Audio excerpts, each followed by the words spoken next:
Buenas tardes, profesora. Hoy nosotros hablamos sobre los lóbulos, las áreas corticales y sus funciones junto con un par de lesiones. Em, Mi nombre es Pamela Peña, en mi grupo está Silviana Barrete, Paulina Rebolledo y Samuel Zapata. La área de Brodmann. Brodmann fue un neurólogo alemán que realizó un mapa de la corteza según sus características citoarquitectónicas. Dividió esta en 52 regiones, como se puede ver en la imagen. La corteza cerebral es la parte más externa de los hemisferios cerebrales. A su vez, esta puede subdividirse en primarias, secundarias y terciarias. La corteza primaria es la que al activarse esta corteza nos permite que percibamos algo, por ejemplo, un estímulo, que puede ser el ver, el escuchar, etc. En las secundarias, también conocidas como la asociación unimodal, que se dice así porque es un único sentido pero con diferentes tipos de información asociados a él.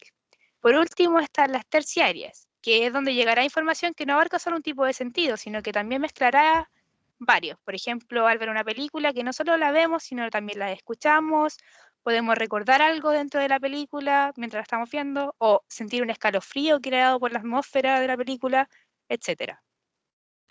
Ya, ahora pasaremos a la ubicación de de los lóbulos cerebrales, pero primero hay que contextualizar qué son los lóbulos y para qué sirven. Consisten en una clasificación de la corteza cerebral generando una especie de esquema, en el cual se centra en la función de cada zona del cerebro, que luego vamos a especificar. Aquí podemos observar el lóbulo frontal, el temporal, el occipital y el parietal temporal. Ahora pasamos a la definición de cada lóbulo. Bueno, el lóbulo frontal en los humanos es el más grande de los lóbulos del cerebro y se caracteriza por su papel en el procesamiento de funciones cognitivas de alto nivel, tal como la planificación, la coordinación, ejecución y el control de las conductas. Este lóbulo de cada hemisferio sirve para transformar la información sobre el entorno en materia a partir de un plan de acción para intervenir en lo que nos va rodeando. Asimismo, este hace posible el poder restablecer metas, la previsión, la articulación del lenguaje y regular las emociones. De cierta forma, esta parte del cerebro nos permite convertirnos de sujetos pasivos a agentes activos, donde tenemos la capacidad de poder cambiar las cosas respondiendo a objetivos o metas que son elegidas por nosotros mismos a partir de lo que vamos aprendiendo del día a día. Luego tenemos el lóbulo parietal. Bueno, este se encuentra entre los lóbulos frontal y occipital. Principalmente se encarga de procesar información sensorial que llega de todas las partes del cuerpo, como lo son el tacto, la sensación de temperatura, el dolor y la presión, y también es capaz de relacionar esta información con el reconocimiento de números. Asimismo, hace posible el control de los movimientos gracias a su cercanía a los centros de planificación del lóbulo frontal. Luego tenemos el lóbulo occipital. Bueno, en los seres humanos es el menor de los 4 principales lóbulos del cerebro y este se encuentra en la zona posterior del cráneo, cerca de la nuca. Es la primera zona de la neocorteza a la que llega la información visual. Por lo tanto, este tiene un papel crucial en el reconocimiento de objetos, donde la luz es proyectada sobre la retina, aunque por sí misma no tiene la capacidad para poder crear estas imágenes coherentes. Estas imágenes son creadas a partir de procesamiento de estos datos en una zona del cerebro llamada áreas de asociación visual. Luego tenemos el lóbulo temporal. Bueno, ¿en qué consta el lóbulo temporal? Este lóbulo está situado en la parte lateral inferior del encéfalo, aproximadamente está a la altura de los oídos. Estos van recibiendo la información de muchas otras áreas y lóbulos del cerebro y sus funciones tienen que ver principalmente con la memoria y el reconocimiento de patrones en la información que viene de los sentidos. Este lóbulo va procesando los recuerdos y los va integrando con las sensaciones del gusto, la vista, el oído y el tacto. Por lo tanto, juega un papel en el reconocimiento de los sentidos y voces, pero también en el recuerdo de palabras. En definitiva, esta parte del lóbulo temporal integra procesos mentales vinculados a las emociones y permite que nuestras vivencias dejen una huella en nosotros que va más allá de lo que podemos explicar con palabras.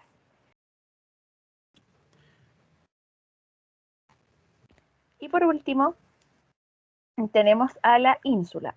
Bueno, la ínsula es una parte de la corteza que queda oculta entre el resto de los lóbulos del cerebro, y para poder verla es necesario apartar entre sí los lóbulos temporales y parietales. Es por eso que esta frecuentemente no es tenida en cuenta como un lóbulo más. Está pegada a estructuras encargadas de hacer posible la aparición de las emociones, y al estar muy conectadas a áreas del sistema límbico, probablemente también se encarga de mediar entre estas los procesos cognitivos que se realizan entre el resto de los lóbulos del cerebro. Lóbulo frontal y sus áreas corticales. Primero está el área motora primaria, que está fuertemente relacionada con el control de los movimientos voluntarios y especializados. Luego tenemos el área premotora y motora suplementaria, la cual gestiona su función principal en la gestión de movimientos y el control motor de los músculos proximales y el tronco. En simples palabras, su función sería la planificación y la coordinación de movimientos complejos. El área de Broca o opérculo se encarga de producir el lenguaje oral. Se comunica con el área de Wernicke por el fascículo arqueado, y su lesión provoca afasia expresiva. Y por último, la corteza prefrontal, encargada de las funciones cognitivas superiores, tales como la planificación y la toma de decisiones.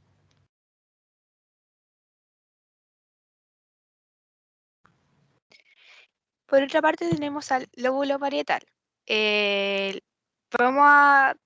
Tenemos números entre paréntesis dentro de las áreas corticales, que son las áreas de Brodmann, en donde se ubican. En primer lugar, tenemos el área somatosensorial primaria, que recibe todas las sensaciones táctiles, articulares y musculares del lado contralateral del cuerpo.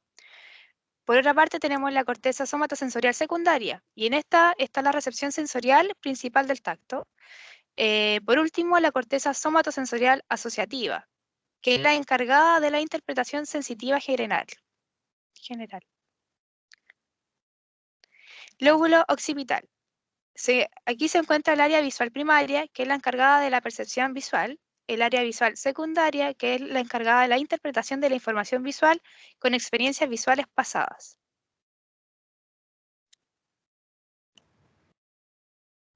Por último, nos encontramos con el lóbulo temporal. En esta se encuentra el área auditiva primaria, que es la que se encarga de la percepción del sonido. Su lesión puede provocar sensaciones auditivas erróneas, dificultad para localizar estímulos sonoros, discriminar sonidos y pérdida de la audición. También encontramos el área auditiva secundaria, que es el área de Wernicke, que es la que se trata de la comprensión del lenguaje hablado. Sus lesiones generan la agnosia auditiva. El área de Wernicke, de la corteza de asociación temporal izquierda, que es la 22 de Brodmann, se encarga de la interpretación de los sonidos, y en esta reconoce los sonidos verbales de los no verbales. Comprende el lenguaje oral finalmente, y su lesión se denomina afasia de Wernicke y otros trastornos del lenguaje.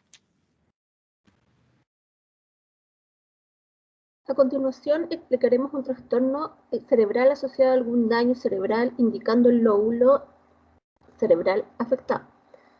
Nos enfocaremos en el trastorno del lenguaje específico, especialmente en la apraxia del habla, que es una dificultad en la planificación de los movimientos de forma organizada para seguir secuencias del habla.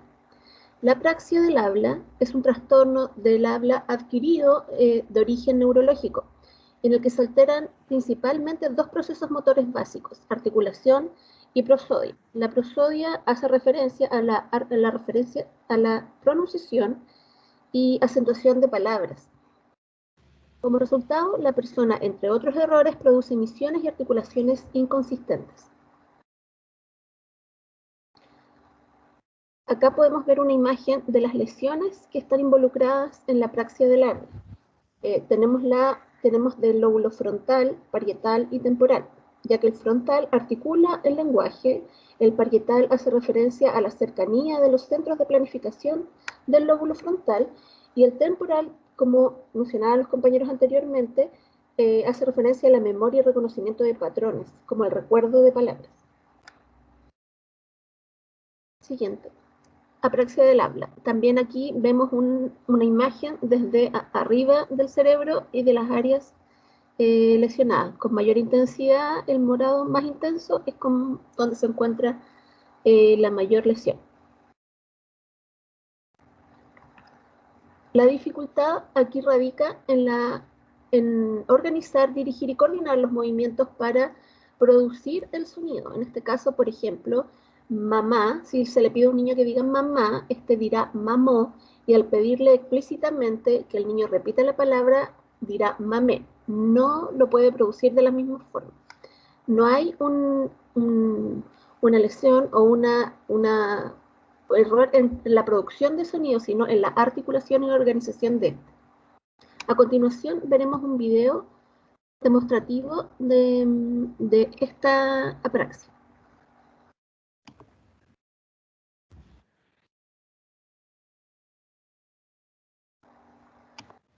Samu, ¿no?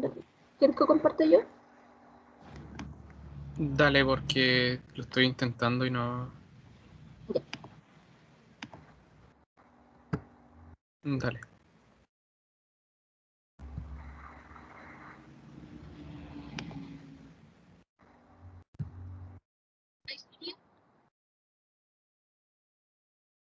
No, no hay sonido. ¿Y se comparte? Se comparte, pero no tiene sonido. Ya, voy a darle. Páralo, no. ¿Cómo? No paré la grabación, por si acaso.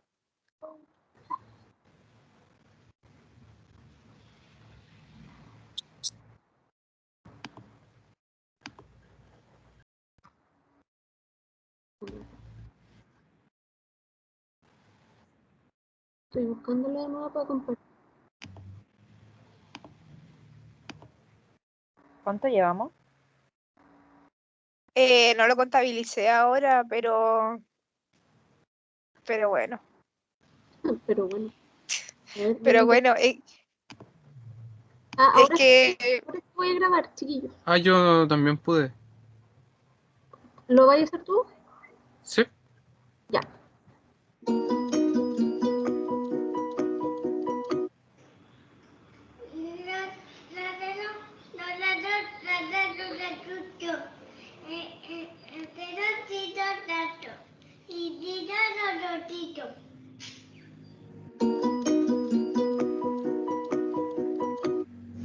Aquí hay mucho o poco pelo. Ahí hay mucho pelo. Déjame ver, Carla. Mira hacia el frente. Vuelve y repite. Aquí hay mucho o poco. Aquí hay mucho o poco. Ahí hay mucho pelo. Muy bien.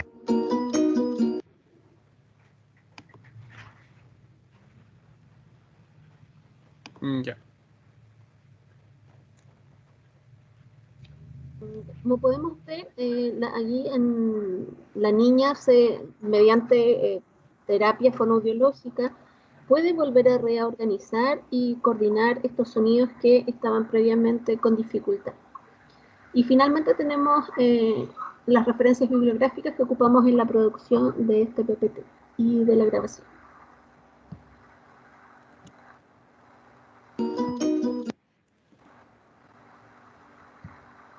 Muchas gracias. ya. Ahora voy a cortar la grabación.